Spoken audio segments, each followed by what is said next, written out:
पिताजी जल्दी चलिए, वरना मैं आज स्कूल में देरी से पहुंचूंगा। मेरी टीचर बहुत गुस्सा करती है। हाँ हाँ बेटा, अभी चलते हैं, बस 2 मिनट रुको। तभी रमेश की पत्नी कमरे से बाहर आती है और रमेश से कहती है, सुनिए जी, आज शाम को आप ऑफिस से जरा जल्दी घर आ जाइएगा। याद है ना, आज आपको मुझे शॉपिंग कराने के लिए लेकर जाना है। अरे भाग्यवान, इस महीने हाथ जरा तंग है। मेरी मानो तो शॉपिंग का विचार कुछ दिनों के लिए अपने दिमाग से निकाल ही दो। मैं तुम्हें अगले महीने पक्का शॉपिंग कराने ले जाऊंगा। अभी मुझे चलना चाहिए, वरना राजू को स्कूल पहुंचने में देर हो जाएगी। देखिए जी, अब आपके ये बहाने पुराने हो चुके हैं। मैं कुछ नहीं जानती।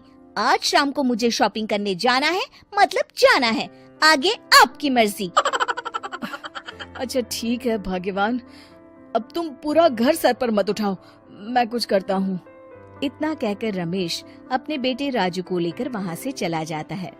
घर से निकलने के लिए रमेश जैसे ही अपनी मोटरसाइकिल शुरू करता है, तभी उसकी माँ उसे आवाज देकर कहती है, अरे रमेश, आज शाम को मुझे कुछ पैसे दे देना। याद है ना, मैंने तुझसे कहा था कि मुझे मंदिर में चढ़ावा चढ़ाना है। अरे माँ, मेरी तनख्वाह आने में अभी 10 दिन बचे हैं। अभी मेरे पास बिल्कुल पैसे नहीं है। हाँ, मेरी तनख्वाह मिलते ही मैं तुम्हें पैसे दे दूंगा। रमेश की माँ चिढ़कर कहती है, अरे तेरा दिमाग तो खराब नहीं हो गया? मैंने तेरे भरोसे मंदिर के पुजारी जी से वादा कर दिया है और तू कह रहा है कि पैसे नहीं है। अब मैं पुजारी जी को क्या जवाब दूंगी? तुझे तो मेरी इज्जत की भी कुछ परवाह नहीं है। अच्छा ठीक है माँ, अब तुम गुस्सा मत करो, मैं शाम तक कुछ इंतजाम करता हूँ। इतना कहकर रमेश वहाँ से चला जाता है। फिर दोपहर को जब रमेश अपने दफ्तर में बैठा होता है, तब उसे अपनी पत्नी और माँ की बातें याद आती हैं। रमेश अपने दफ्तर के एक साथी मोहन से कुछ रुपए उधार मांगता है। अरे भाई मोहन, मेरा एक छोटा सा काम कर दो, मुझे कुछ रुपयों की सख्त जरूरत है। मुझे कुछ दिनों के लिए क्या तुम रुपए उधार दे सकते हो? अरे रमेश भाई, मैं तुम्हें पैसे उधार तो दे सकता हूँ, लेकिन मुझे वक्त पर पैसे लौटा देना। वैसे भी मेरा मानना है कि दोस्ती यारी में कभी पैसों का व्यवहार नहीं करना चाहिए। ये कहावत तो तुमने सुनी ही होगी कि उधार प्रेम की कैंची है।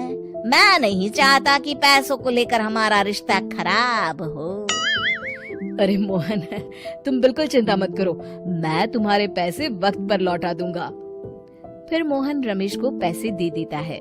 शाम को घर आकर रमेश कुछ पैसे अपनी माँ को देता है और साथ ही अपनी पत्नी को भी शॉपिंग कराने बाजार लेकर जाता है।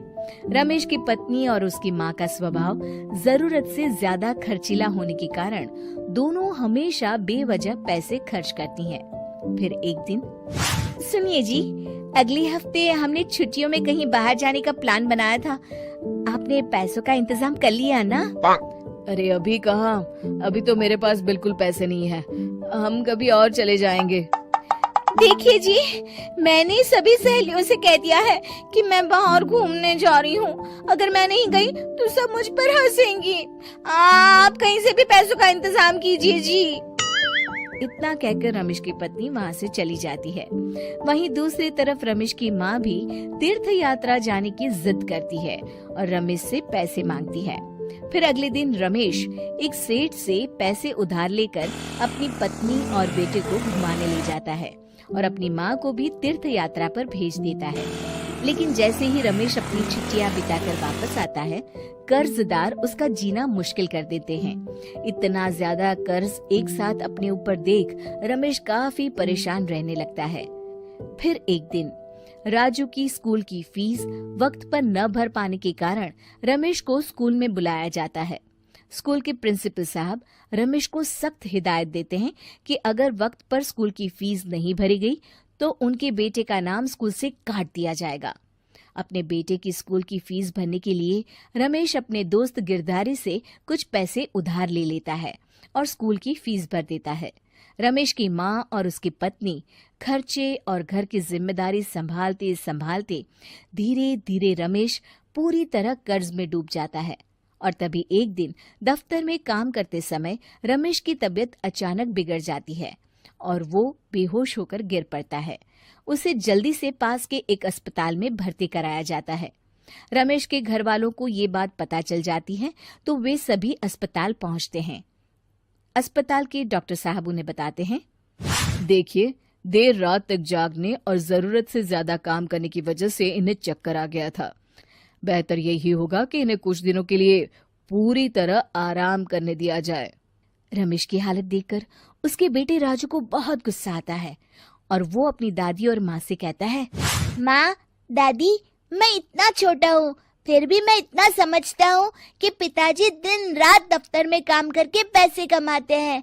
पिताजी अकेला पूरा घर संभालते हैं और आप दोनों अपने फिजूल के खर्चों के लिए उन पर दबाव डालते रहते हैं। आज पिताजी की हालत के जिम्मेदार तो आप दोनों हैं। राजू की समझदारी भरी बातें सुनकर रमेश की माँ और पत्नी को अपनी गलती का एहसास होता है और दोनों की आंखों में आंसू आ जाते हैं। फिर कुछ दिनों के बाद रमेश की तबीयत एकदम अच्छी हो जाती है और वो पहले की तरह अपने काम पर जाने लगता है। रमेश की माँ और पत्नी अब उसे किसी प्रकार की कोई तकलीफ नहीं देते और ना ही उससे किसी चीज की मांग करते हैं। फिर देखते ही देखते रमेश अपने कर्ज के सारे पैसे चुका देता है। उसकी जिंदगी पहले की तरह अच्छी हो जाती है और वो अपने परिवार के साथ खुशी खुशी रहने लगता है। शिक्षा, हमारे रिश्ते एक तराजू की तरह होते हैं जिसकी दोनों ओर जिम्मेदारी और समझदारी का वजन बराबर होना चाहिए।